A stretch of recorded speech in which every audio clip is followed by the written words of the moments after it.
Hello and welcome to Sports Fan Entertainment, back here for another mock draft. This is my post free agency mock draft, and not only that, I will have an updated mock draft every single week. Every Wednesday will be the plan. There will be a new mock draft up on this channel. So today we're only doing one round again, and then no trades again. But next week we're going to do round one, but we're going to include trades as well. And then probably the week after that, I'll do 2 rounds. The most I'll do is 3. And that's if I really, really feel like it. If I'm really in the mood and I'm really just going. Those are just for fun. Don't hold me, and you should never really hold me accountable for any mock draft. It's just for fun. I mean, come on, guys. But we will see. And I like to get, as accurately as possible. But that is the plan as of this moment. But there will be weekly mock drafts up on this channel. So let's look at my updated mock draft. So let's begin with number 1, which has changed now. This was 2 months ago since I made my last mock. But I had Shedeur number 1. Now, again, as I said at the time, I have no idea who they're going to take. I didn't know if they were going to trade down, and they still might. But I thought that they were going to prefer Shedeur because he's a better fit for Brian Callahan's system. But per all indications, Cam Ward seems to be that number 1 overall pick. It seemed pretty much from polling at the Senior Bowl that it was about 55% people saying Cam Ward. By the combine, it felt like more like 70%, and now it's like 90% people leaning Cam Ward versus Shedeur Sanders. By the way, point of note that's kind of annoying to me, just personally. So I know evaluations change for some people, or you're just catching up. I don't think it should change. Unless if we get more information, which we have not gotten. Personally, went through. Now, I watched both of these guys throughout the season. Particularly, though, I've watched every single Shedeur Sanders game in real time, except for 2 or 3 over the last 2 years. And the only ones I've missed because I was on vacation or something. And then at the very least, it's been in a quad box, but I'm usually paying very much so attention. So I didn't even really have to wait for me to go down and watch Shedeur's tape, but I did anyway. And then this year specifically, with how Miami was playing after the first couple weeks, I was like, well, I need to watch Miami. So I watched even like 6, 7 of their games. So I already had a good indication. But then in January, I sat down, watched all of their tape. To me, I preferred Shedeur over Cam. Barely, or maybe not barely. I think it's actually more significant than more people, than you would be surprised, actually. I would have it by a couple points, but it's not crazy. That's just to me. But I think definitively, that's to me. But I like both of them. I like both of them as franchise quarterbacks and both of them first-round picks. My evaluation has not changed, and it will not change. So it's weird to me that some people were like 50-50, and then as the process goes along, and then more and more people kind of gravitate towards one direction, and then people will really sway in one direction to where if you would ask people in December, would have been 50-50. January 55, now it's 90. That doesn't really make much sense. Because if the only thing that has happened since is the combine, where neither of them threw, the only thing that might have happened is Cam Ward actually had smaller hands than Shedeur, and then Shedeur actually showed up at a better weight. That's it. Nothing has changed. So the tape has been there. So I've been at the same stance since mid-January. Nothing's changed. Why would anything change? I don't know. I mean, I'm not in the combine interviews, so maybe for teams it's changed. But for individual evaluators, that doesn't make much sense to me. But anyway, people are gravitating towards Cam Ward. Great. Look, and I could be wrong on this, and I have no problem being wrong on this. Because I do like Shedeur more because I do lean towards the accuracy. Ward misses too many throws for me, and I know the upside is there. But when you tell me, oh, but he has such more zip on his arm, and he has such a big arm, and then I ask you, okay, well, then why does he have a worse deep ball than Shedeur?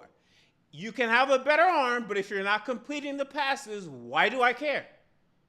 You have a better arm, but you don't use it well, so I don't care. That's not a positive then. You have an arm for nothing. Or not for nothing, but it's not helping you in this argument. The other athleticism arguments you can make. But if that's the argument, I don't love that argument. So that's why I'm still holding off on that. I get the upside argument. I do. But if you want to talk about Ward's escapability, that's where he really separates himself from Shador. But if you're using the arm argument, I'm like, well, I don't care about the arm argument because Shador has a better deep ball. So I don't care. That's not a good argument to me. But anyway, so I have Cam Ward going number 1. And again, I will like this pick if the Titans make this pick. I will like him. I'll support him. I think he will be a franchise quarterback. And really, it will also depend how these franchises go where they go to because, Cleveland's a disaster currently. The Titans are a disaster. So if neither one of them can improve their situations, then they're both screwed because I don't think either one of them are good enough to be able to elevate their franchises if they don't get any help. So with that said, I have Cameron Ward 1, I have Shador Sanders 2, and then I have Abdul Carter 3 going to the New York Giants there. So this is close to me between Carter and Hunter. It could easily go either way.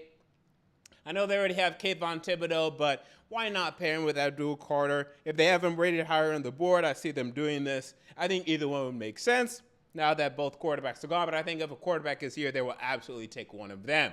Travis Hunter goes forward to the Patriots. I actually saw recent mocks and rumors that they may even draft an Armand Membo here. I would be surprised by that. I don't have him that high, but apparently some teams do, and the Patriots might do that. That would be interesting.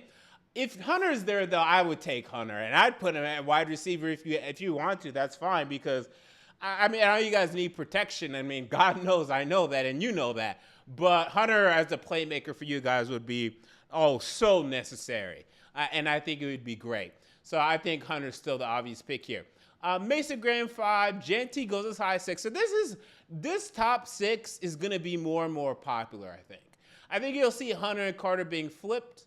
I think and I think that might be about it. If more rumors come out that the Browns don't like Shador, then, Shador will fall to the Giants, and that's where he goes. But it really looks like this is going to be the 6. And like I said, maybe Membo sneaks into that top 6, but it really looks like the 6. So I remember going 7 to the Jets, Tadoro McMillan going 8 to the Panthers. So there's some controversy over McMillan's 40. It was a 4.5. Okay, so let's just call it what it is. I don't care whatever, Arizona's saying. It was a 4.5, mid 4.5.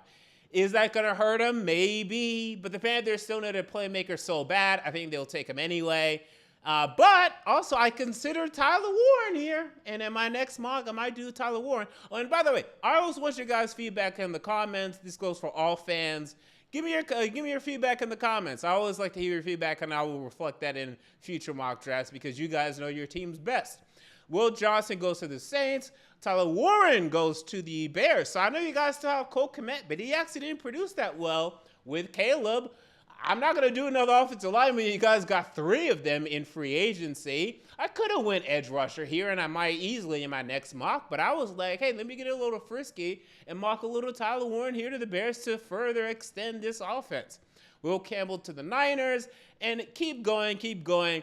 So all the mock picks are there. The only other thing that I really want to discuss here of note, you see James Pierce going higher. Maybe there's some people think 15 there to the Falcons. He had a great combine. My only thing is, I think, and I said this when I watched him during the season, I just think he's actually too slender. I don't know if that's a positive, right? I still want you to be an edge rusher. Like, I love the fact that you can run a 4.4, but are you an edge rusher? I mean, or should I be throwing you at wide receiver on the opposite end or something? Because I used to watch him and think, wow, he's slender for an outside linebacker. Maybe that's why he wasn't producing. But the pass rushing percentages are there. So that's just something I was thought about when watching James Pierce this entire season. But yeah, keep going there. And then I questioned what to do with the Seahawks. Ended up going tight end. They definitely need one, as Noel Fant hasn't been that impactful for them. But I also consider some other things for them, like maybe offensive linemen, because I know they still have Abraham Lucas and Charles Cross, etc. But I can see them taking offensive lineman and then moving somebody to guard, maybe even the offensive lineman that they draft. So that's something else that I consider. Let me know, Seahawks fans, what you guys think. Steelers, I struggle a little bit. I struggle where the corners are going to go. I think the corners, it seems like they're all second-round picks, but I still think one's going to stick in the first round. So I ended up going Trevon Revell there at 23 to the Packers. Also, Maxwell Harrison could go in the first round as well. Both could go to the Steelers at 21. I also went with Walter Nolan there at the defensive lineman. But I'm interested to see what Steeler fans think. And then also Commander fans, what do you guys think? I had Luther Burden still available. I know you guys just got, who was it that you guys just got? I think it was it Deebo Samuel in free agency? So technically, you guys don't need another wide receiver, but I figured, well, just in case if they want insurance and they want to go out and get someone else, why not? Like, do you guys still consider wide receiver to be in need? I still do. I know you guys got away with only having really one strong wide receiver in Terry McLaurin last year, and you hope Deebo bounces back. But if Luther Burden is there, can you really say no? So I had them taking Luther Burden there. So there you go. That's going to do it for my post-free agency NFL mock draft. Again, weekly mock drafts here on Sports Fan Entertainment. Next week, we have a mock draft with trades. Until next time, this has been MJ of Sports Fan Entertainment, and I'm out. See you all later.